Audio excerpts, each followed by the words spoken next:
Hey guys, welcome back to the channel, and today I'm going to show you how to update your simple account information in 2025. It's going to be a quick one. We're not going to waste too much time on this topic, so let's just jump straight into it. The first step is going to be to log into your simple account. So log into your simple account using your email address and password, and you're going to make sure that you're using the correct login credentials to access your account.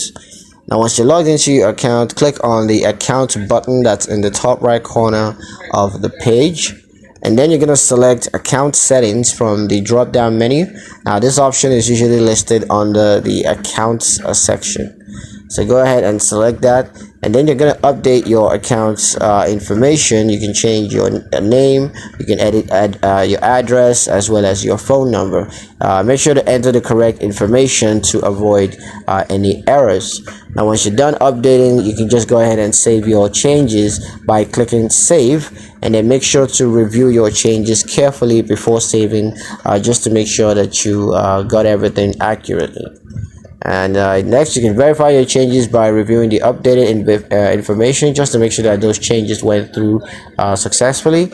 And make sure to you got to make sure everything is accurate and up to date. So yeah, that's pretty much it on how to update your simple account information in 2025. I hope you guys liked the video. Hope you found the information useful enough. If you did, like the video, comment down below, let me know what you thought, share the video with your friends, and subscribe to the channel if you haven't done so already, and I'll see you guys